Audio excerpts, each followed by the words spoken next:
Pak, sehat pertama. Ya, mohon izin Bapak ini saya mau mewawancarai Bapak gitu untuk tugas tindak lanjut dari tugas CDP terkait dilema etika di materi modul dilema etika. Tugasnya saya harus melaksanakan wawancara dengan Bapak. Jadi mohon izin menyampaikan beberapa pertanyaan kepada Bapak gitu ya. Yang pertama, pertanyaan yang pertama, bagaimana Bapak dapat mengidentifikasi kasus-kasus yang merupakan dilema etika?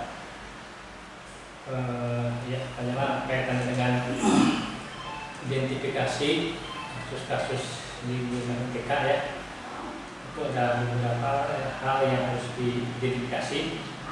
Yang pertama tentunya mempertimbangkan dari nilai-nilai inti organisasi ya, itu yang pertama. Dan juga yang kedua tentu bagaimana dampak yang nantinya akan ditimbulkan ya, itu yang kedua.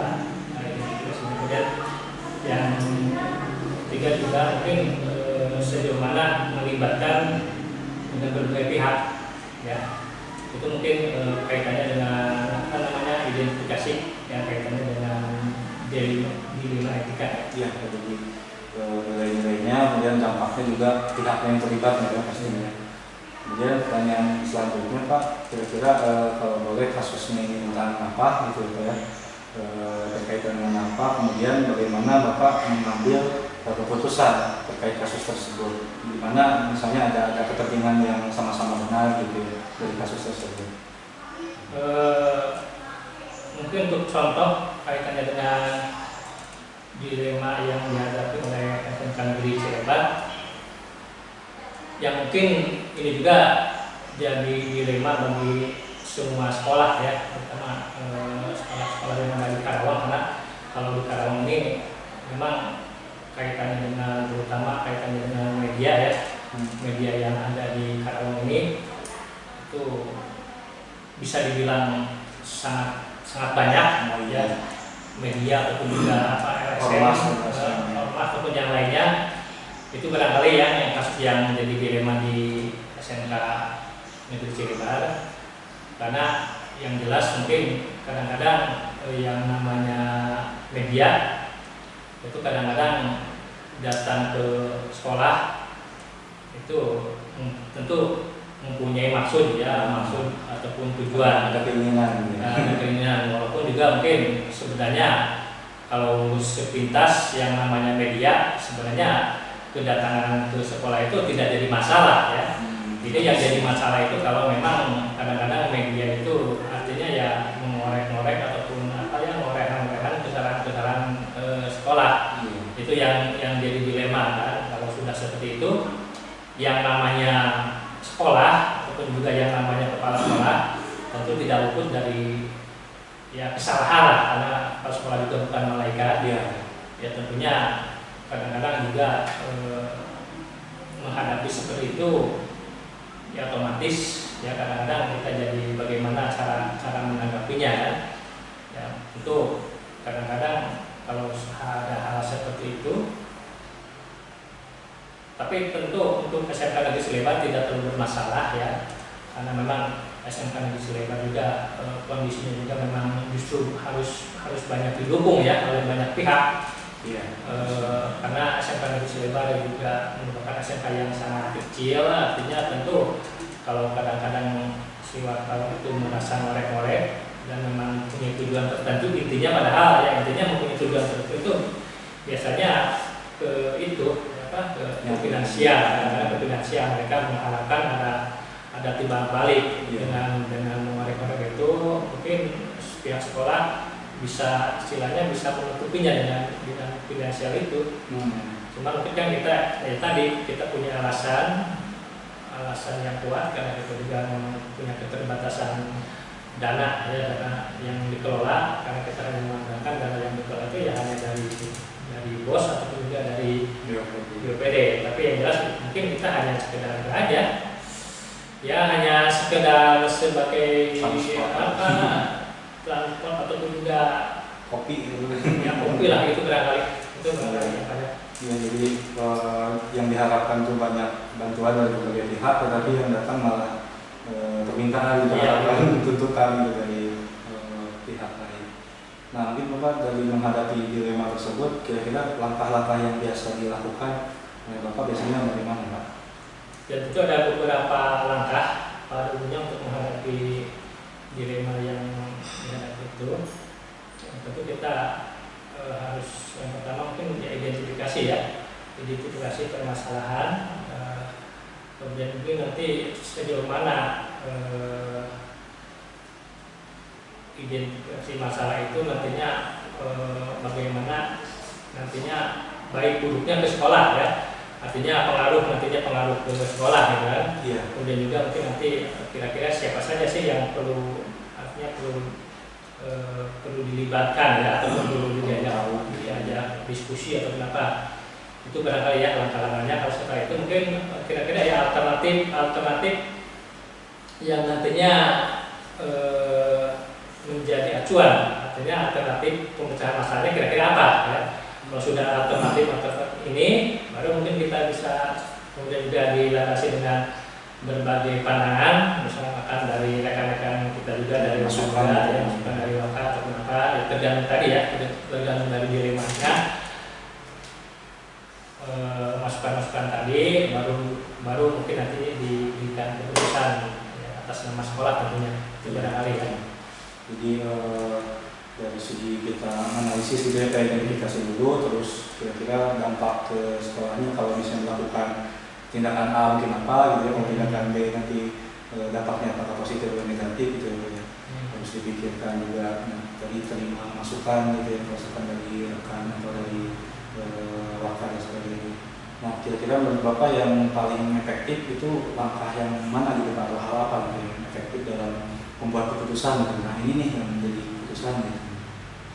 Ya, tentu kaitannya dengan bagaimana keputusan yang paling efektif itu, tentu kita lihat dulu ya kasusnya juga ya, bagaimana kasusnya ya, jadi harus dilihat dulu bagaimana kasusnya, kemudian juga bagaimana efeknya nanti kan, efek dari kasus tersebut.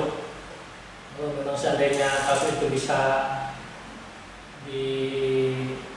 diselesaikan oleh kepala sekolah ya, kira-kira memang itu yang paling efektif, ya mungkin bisa langsung diselesaikan oleh kepala sekolah ya. Tapi kalau memang perlu, misalkan perlu waktu ataupun perlu ada diskusi dengan yang lain, rekan-rekan yang lain, mungkin itu bisa saja.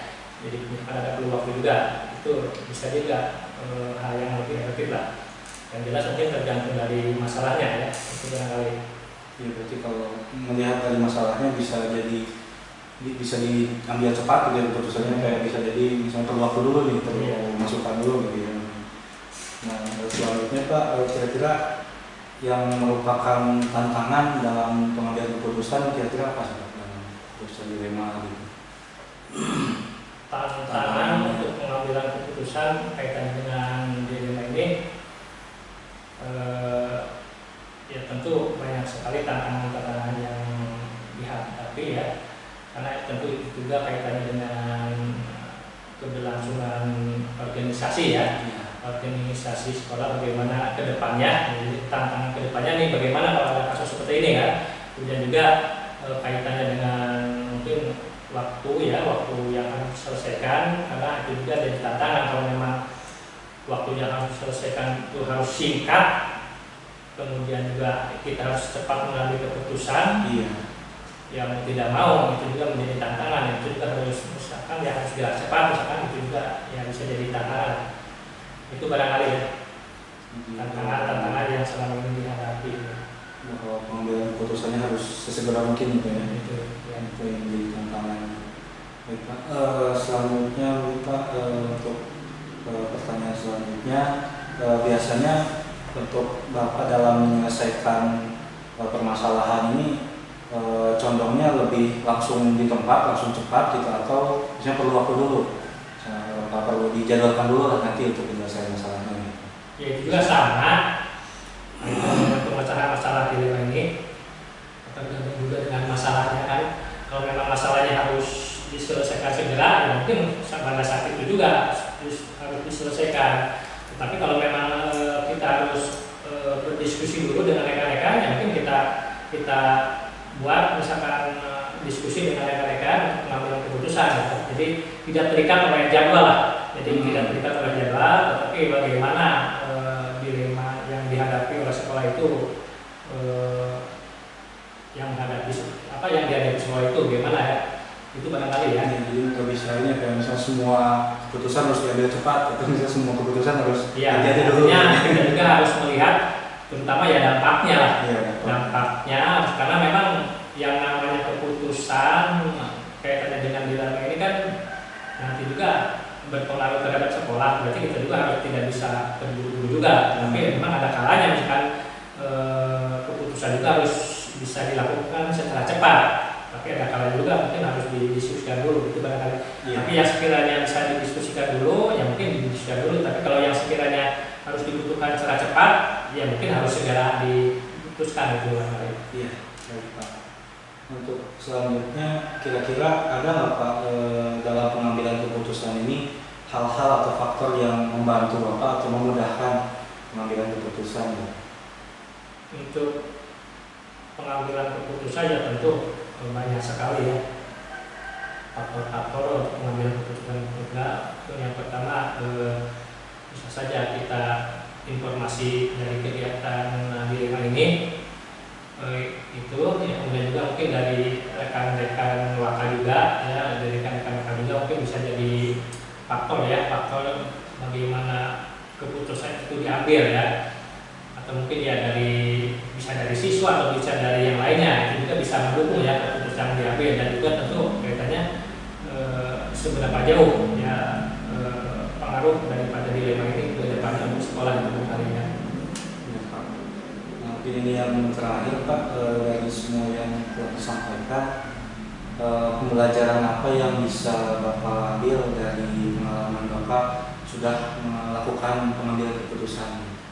Ya tentu yang menjadi pembelajaran ya tentunya kita harus berpatokan pada nilai-nilai ya, nilai-nilai organisasi, karena kita juga adalah suatu instansi yang tentu harus berpatokan juga ya, jadi berpatokan pada instansi. Kemudian juga yang kedua juga kita harus bahwa untuk memecahkan masalah dilema ini kita juga harus melihat faktor-faktor kedepannya, artinya bagaimana pengaruhnya nanti ke organisasi itu. Kemudian juga yang selanjutnya tentu ini menjadikan pembelajaran, artinya bahwa memang yang namanya organisasi pasti tidak akan terlepas dari dilema ya.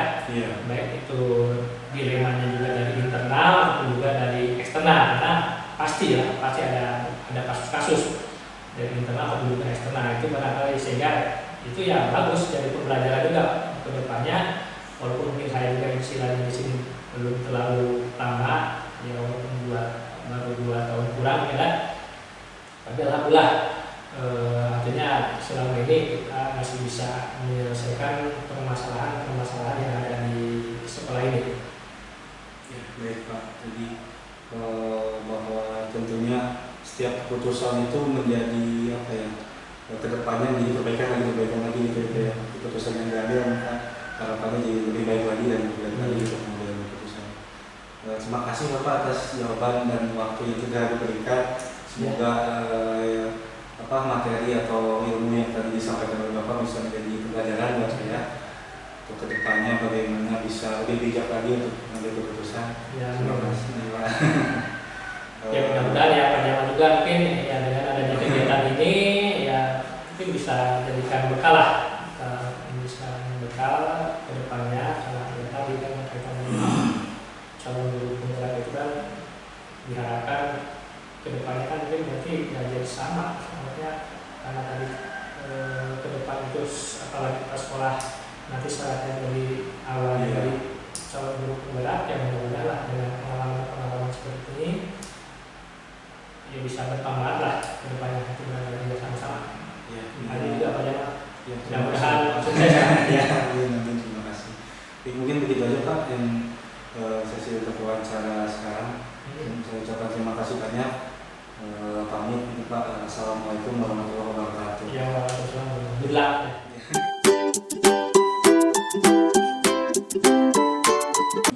Tidak melaksanakan sebagai pendidik mendidik gitu kan, mulai dari memberikan perencanaan, melaksanakan pengajaran, memberikan bimbingan kepada siswa sampai evaluasi, itu kan tugas guru kan. Nah kalau tugas dia sebagai PNS mah ya jalan kan, yang dilihat apa, absensi kan Ya, Kimob itu ya ada, absen pulang, absen datang itu ada, cuman yang kita tegur adalah dia sebagai pendidiknya. Sebagai pendidiknya itu kan berarti yang kita garis bawahi itu, dia itu sebagai ASN betul, dia menjalankan tugas, tapi sebagai pendidik dia tidak melaksanakan tugas. Apa itu tadi, merencanakan pelajaran, memberikan pengajaran, bimbingan sampai evaluasi. Nah itu berarti undang-undang guru yang kita ini kan kepada dia gitu. Jadi apapun kalau misalnya kita dalam memberikan teguran ya tadi dasar hukumnya dulu yang kita inginkan, karena kan nanti bisa berbalik Bu. Model itu saya kan ada sebagai sebagai ini, Kimob saya betul. Kalau kita tidak memiliki analisis terhadap apa sih yang dilanggar oleh pegawai tersebut, ya kalau misalnya betul Anda sebagai ASN ada di situ, ada daftar hadir Kimob, ya kan? Ya, tapi Anda sebagai guru di situ tidak ada. Kita cek agenda, nggak ada di situ yang ada di kelas kan. Kalau kita cek agenda, oh iya ada di situ. Kimob kan bisa di Iya, itulah maka teknologi itu bukan berarti semua bagus kan. Iya. Karena teknologi ada sifat yang kelemahannya, ada kekurangan. masih bisa dibohongi lah, masih bisa dibohongi. Nah, perlakuan lain manakala itu dilakukan oleh yang non ASN. Nah ini pendekatan bisa salah ya. Iya. Kalau teman-teman yang non ASN, jadi kadang-kadang guru agak gitu ya. Iya ya, dia tidak melakukan itu kenapa? Bukan berarti yang ASN, PNS dengan P3 itu berlebih, tidak. Tapi mereka sudah mendapatkan fasilitas dari negara kan. Sedangkan teman-teman kan betul mereka dapat fasilitas dalam arti honor tidak, tapi dengan masuk itu kan itu mungkin jadi pertimbangan kita. Nah oleh karena itu pendekatannya mungkin tidak saklek, tapi harus ada teguran, kalau misalnya ya ada pelanggaran, terutama tadi manakala dia tidak hadir dan kebetulan tidak ada jam ngajar, ya kita tidak mempermasalahkan sih kalau itu. Tapi kalau misalnya dia tidak hadir pada saat ada jam, ya mungkin itu yang kita berikan catatan gitu ya, diharapkan kalau mereka ada jam di kelas ya wayang masuk kelas gitu. Karena kalau PNS maka nggak bisa begitu.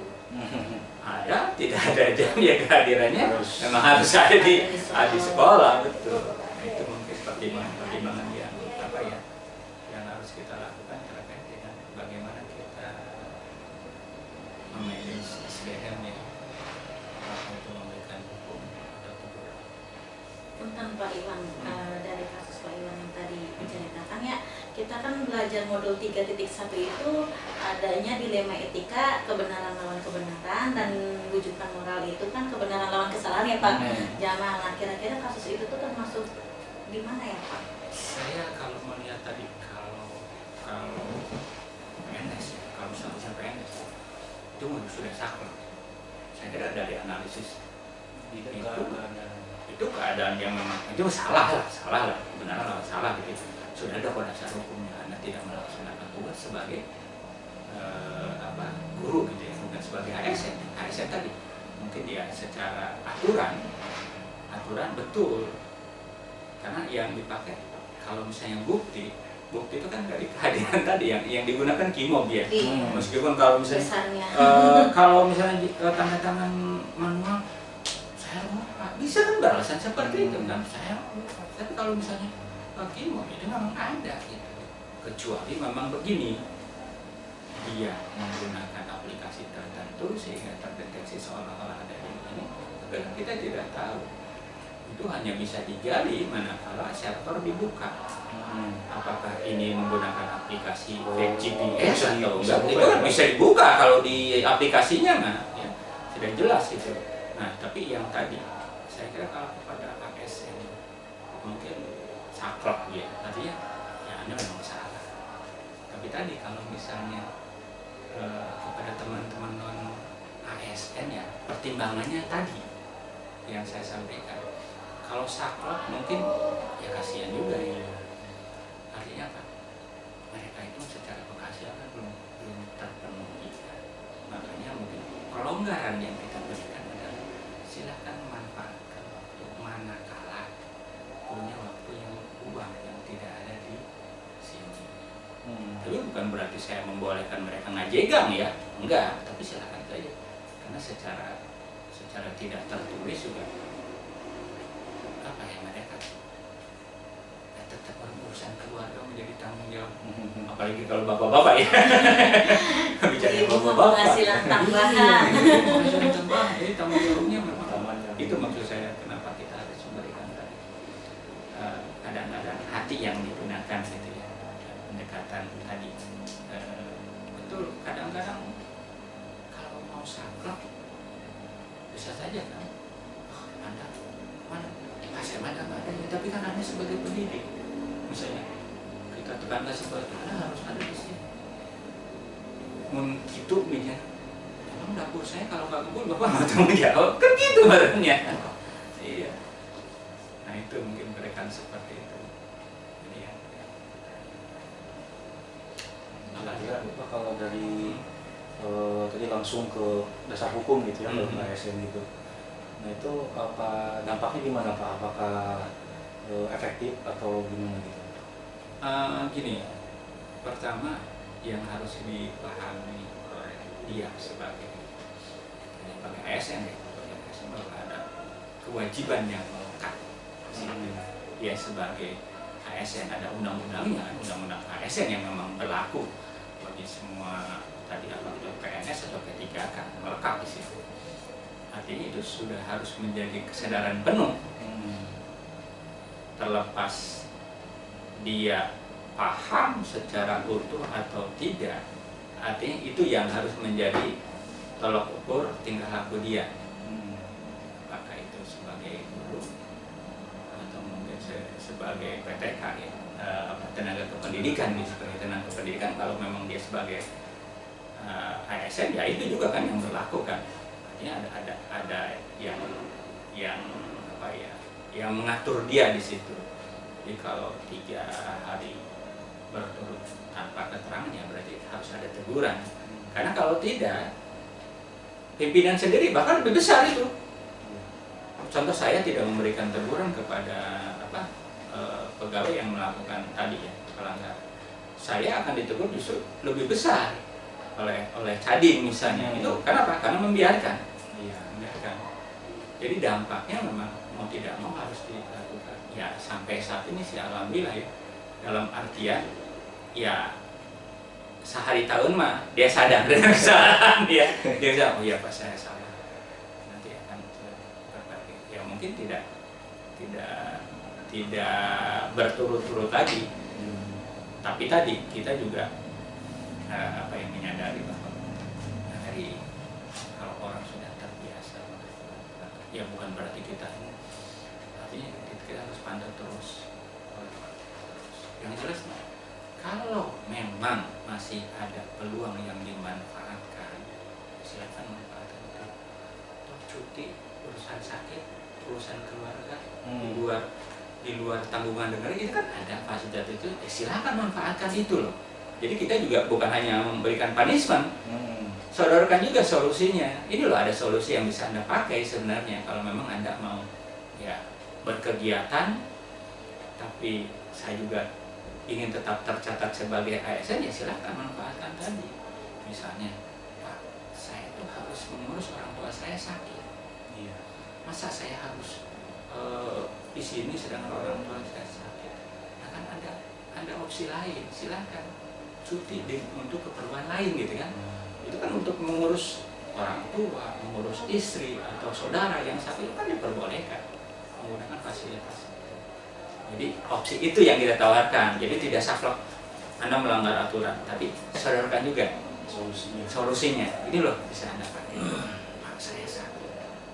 Mungkin selama 2 minggu ini saya tidak pernah bisa melaksanakan tugas. Nah, sodorkan. Silakan ambil cuti sakit. Karena bukan cuti sakit. Gitu, Pak.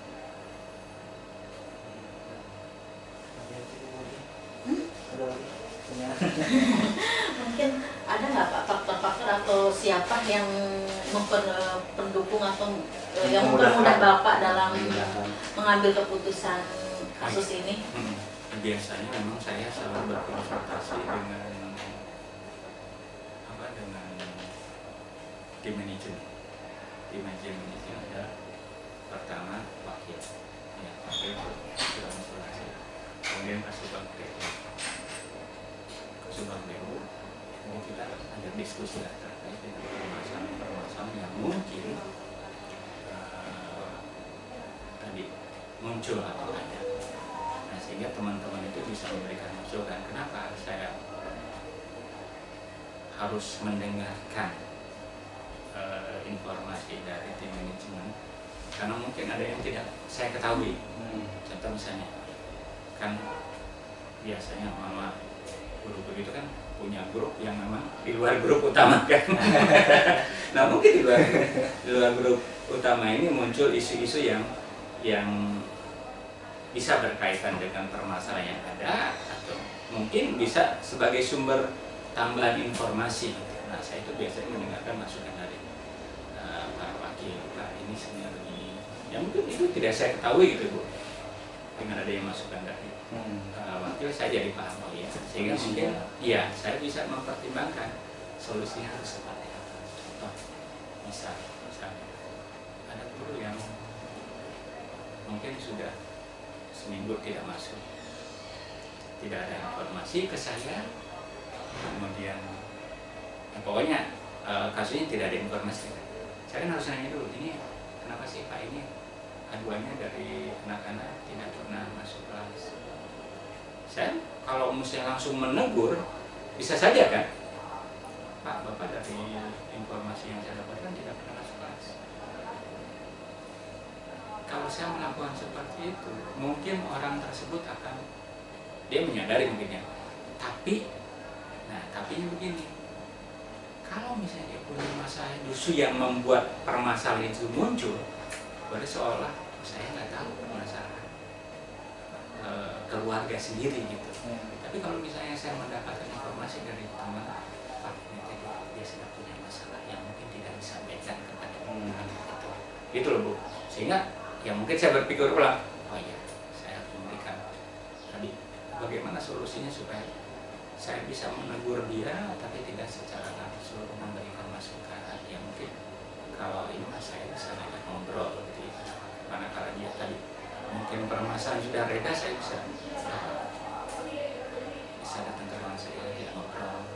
Mungkin kalau misalnya tadi saya langsung telepon, ya mungkin beda tanggapan orang tersebut kepada saya, jadi seolah otoriter, ya kan? Tapi kalau misalnya saya mendengarkan masukan dari teman-teman lainnya, oh iya, yang ada pertimbangan lain yang harus saya jaga itu, orang tersebut juga tidak merasa terlalu Paling kalau misalnya pas ada masalah nih Pak muncul, nah biasanya Bapak langsung beresin di tempat, langsung ditegur, atau misalnya nanti dulu nyari waktu dulu gitu, nyari jadwal dulu, biasanya gimana Pak? Jadi seperti tadi ya, kalau memang yang krusial dalam artian memang harus mendapatkan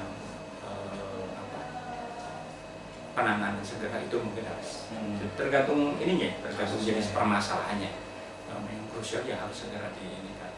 Seperti buruk terus-terusan nggak masuk, berarti kan harus cari permasalahan apa sih, ya, sehingga anak-anak ini kan menjadi korban, berarti kan anak itu harus menjadi perhatian utama, prioritas. Misalnya anak kelas 10 TSM 1 ini kok ribut terus, saya kan harus cari tahu dulu kenapa sih misalnya kebetulan kelasnya di sini, saya harus cari tahu dulu kan, saya mungkin masuk ke sana, kenapa gurunya nggak masuk, jadi kan cari info kan, kurikulum ini kurikulum kan. Ya kalau memang itu sudah berjalan lama, berarti harus cari solusi. Saya jangan sampai menambah apa ya, lama korban siswa ini. Apakah itu sudah diimbang dulu oleh guru yang lain? Tapi itu punya apa ya, pertimbangan yang harus secepatnya gitu kan. Beda mungkin kalau misalnya ya tadi masalahnya yang memang bisa kita diskusikan. Mungkin saya belum masukan dari teman-teman.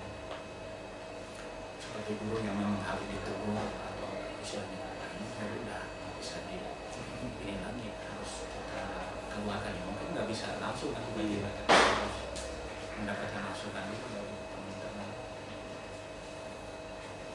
Kira-kira Pak, ada nggak hal yang merupakan tantangan dalam mengambil keputusan kasus tersebut?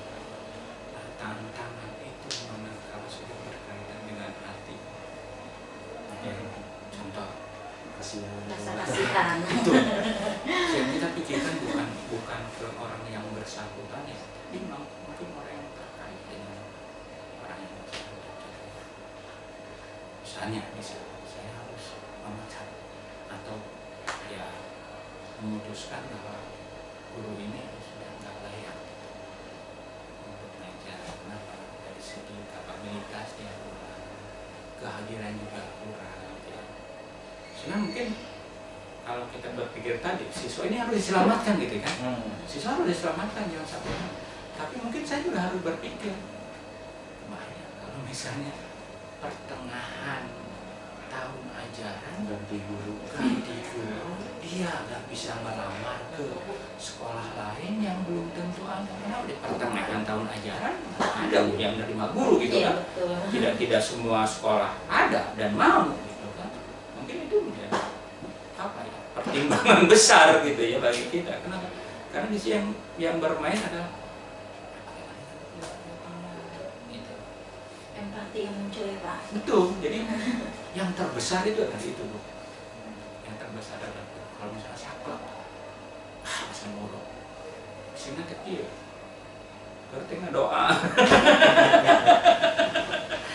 doanya dijawab, aduh, itu kan, tersakiti, orang tersakiti kan, itu bukan itu maksud saya, yang kadang-kadang yang harus apa ya, harus berpikir panjang, yang kaitannya dengan hidup dan kehidupan. Dampaknya keluarga. Nah ini Pak, mungkin kasusnya boleh kasus yang ini, boleh kasus yang lain Pak. Bagaimana Bapak menjalankan pengambilan keputusan di sekolah Bapak, terutama untuk kasus-kasus di mana ada dua kepentingan Pak, yang sama-sama benar atau berdasarkan nilai-nilai kebajikan. Nah kalau kasus seperti itu mungkin pertimbangan apa ya, skala prioritas ya, tadi yang perlu dipertimbangkan empati seperti kasus tadi, ini anak yang harus diselamatkan atau keluarga dia yang berpendidikan, kan itu kan sama-sama ini kan, sama-sama ini. Iya, itu dilema. artinya ya itu dilema bagi saya. Dilemanya pertama, anak gak mungkin terus bisa jadi korban, tapi juga saya juga nggak mungkin bersikap masa bodoh dengan keluarga dia. Ya mungkin satu-satunya adalah dicari di situ, kira-kira masih ada nggak yang bisa diperbaiki dalam artian ya mungkin kita beri waktu. Pak, saya berikan waktu kepada Bapak, kira-kira Bapak bisa memperbaiki itu atau tidak. Kalau memang tidak bisa memperbaiki, ya berarti wayana. Artinya kita sudah memberikan warning kepada yang bersangkutan bahwa akan ada tindakan selanjutnya manakala tidak ada perbaikan gitu. Ya kita juga tidak bisa mengorbankan siswa terus-menerus tadi kan. Tapi juga kita tidak saklek gitu, Bu. Jadi di situ ada win-win solution gitu. Siswa juga terlayani, diharapkan setelah teguran itu siswa kembali mendapatkan layanan, dia juga terselamatkan gitu kan. Nah, kalau misalnya sudah tidak ada apa ya, tidak ada perbaikan, ya mau nggak mau mungkin kita lebih memilih siswa di sini, karena itu kaitannya dengan masa depan mereka. Bukan berarti kita tidak memperhatikan masa depan yang ini gitu, tetap, tapi tadi karena ini adalah core layanan kita, ya layanan kita kan bagaimana memberikan layanan belajar kepada siswa. Kalau dia mungkin bagian yang seharusnya memang mendukung itu. Ini dianggap sebagai apa ya, roda yang memang harus menunjang terhadap proses. Kalau roda ini sudah stuck kan, takutnya yang ini juga malah nggak bisa jalan kan. Mau tidak mau roda ini harus kita ganti dengan yang baru, sehingga roda ini ini bisa jalan lagi. Nah, itu termasuk ke langkah prosedur Bapak dalam menyelesaikan masalah berarti ya? Iya, itu teguran dulu gitu ya. Kita utamakan memang dari teguran, identifikasi dulu tadi ini masalah itu. Pertanyaan terakhir nih Pak, dari semua yang Bapak sampaikan, pembelajaran apa yang dapat Bapak petik dari pengalaman Bapak mengambil keputusan sebuah masalah yang menimbulkan dilema tersebut? Jadi intinya gini, apapun kebijakan yang kita ambil itu hendaknya selalu berupaya memberikan dampak negatif terkecil. Jadi yang lebih diutamakan dampaknya adalah dampak yang maslahatnya gitu ya, jadi pada mudaratnya. Jadi mudaratnya kecil gitu yang makanya selalu tadi kalau dari contoh yang saya sampaikan, ya kita berupaya memberikan pendekatan yang persuasif gitu ya. Kalau memang harus diambil tindakan yang istilahnya final, yaitu sudah langkah terakhir lah gitu ya. Kurang sebiak dengkak lah, ya sebiak dengkak itu bisa, tapi nggak ada perubahan, ya sudah lah. Jadinya itu dampak terkecilnya ya tadi mungkin dia hanya sendiri yang jadi korban, atau kalau misalnya dengan keluarganya gitu. Tapi anak-anak tak selamat, Kita cari solusi alternatif lain. betul. Kalau selama masih ada alternatif lain yang bisa kita upayakan, ya kita berikan itu, berupaya gitu supaya tidak ada muncul dampak negatif. Tapi kalau memang tadi sudah tidak ada pilihan lain, ya kita dampaknya itu minim. Minim dalam artian ya terhadap ini kita ya, core misalnya ini kita kan sebagai dunia pendidikan, ya mungkin ya yang kita perhatikan adalah bagaimana siswa mendapatkan layanan dari tadi. Kalau misalnya guru ini sudah tidak bisa memperbaiki diri, ya sudah, hanya ini yang kita korbankan, ya entah itu kita keluarkan atau apa, sehingga ya, layanan siswa diutamakan. Ya, kalau intinya itu. Ya, itu mungkin ya. Ya ini hanya berdasarkan apa yang saya alami aja tuh. Dan itu juga belum tentu belum tentu terbaik ya. Ini hanya dari apa yang saya mungkin teman-teman lain ada cara lain yang tergantung dari jenis permasalahannya ya. Iya, dan akar permasalahannya juga ya Pak. Betul. Karena tadi setiap sekolah itu mungkin beda-beda permasalahannya. Kalau kita kan PNS-nya sedikit, ya P3 kan juga belum terlalu banyak, teman-teman yang honorernya banyak.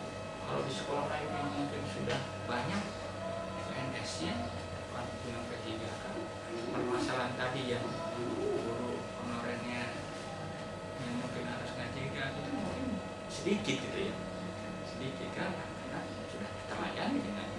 Tapi mungkin permasalahan tadi bagaimana PNS yang melanggar aturan itu lebih banyak mungkin. Kenapa? Karena mereka banyak di situ. Iya. Kalau penasaran ada dampak dari bagi yang lain, ya guru yang lain misalnya. Kalau PNS yang Mungkin kecemasan masalah. sosial atau apa gitu. Permasalahan yang paling besar dari itu. Jadi udah mah PNS sedikit, honorernya banyak,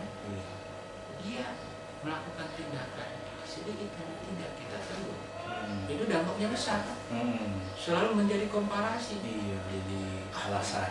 PNS saja begitu, ngapain kita susah-susah? Iya kan? Teman-teman yang diajak udah digaji oleh pemerintah begitu, ngapain kita? Hanya selalu menjadi pembanding, Pak. Makanya harus cepat-cepat kita tegur gitu. Karena kalau dibiarkan, ya repot. Kita nggak bisa ini. Nah, caranya apa biar misal Bapak negur nih ke yang bermasalah itu, biar yang lain tahu tanpa menyinggung gitu. Nah, itu ada caranya nggak? Saya biasanya selalu menyampaikan kepada teman-teman, bukan berarti saya diam. Saya melakukan tugas saya Jadi disampaikan itu. tapi tidak perlu juga teman-teman tahu. Di depan langsung harus saya tunjukkan. Tapi biarlah itu menjadi. Kalau misalnya Pak, sepertinya tidak ada perubahan. Yang penting saya sudah melakukan tugas saya gitu, sebagai ini. Kalaupun dia permasalahannya, kalau pengen itu saya pecat. Iya. Betul. Dimutasi GHS ya itu. Ya paling saya memberikan surat ketidakpuasan pada yang bersangkutan. Kemudian kalau sudah fatal ya, surat merasa tidak puas, kemudian bersangkutan disampaikan juga kepada KCD biar nanti cari yang memberikan tindakan. Karena kita tidak bisa memberikan punishment kan, Iya. hanya memberikan tadi teguran 1 sampai 3 tidak mempan, layanan ketidakpuasan sampai di situ saja kepala sekolah. Hanya punya batasnya. Misalnya kita memutasikan ya nggak bisa, memberikan punishment juga nggak bisa. Iya. Ya, dari situ berarti Bapak udah istilahnya mah nih saya udah melakukan tugas saya gitu istilahnya. Di situ ada. Ya, teman-teman mau menanyakan suratnya ada kok. Sekarang tanyakan arsip suratnya, teguran lisan ke-1, ke-2, ke-3 misalnya kalau sampai final gitu ya tinggal dicek ya tidak sudah teguran.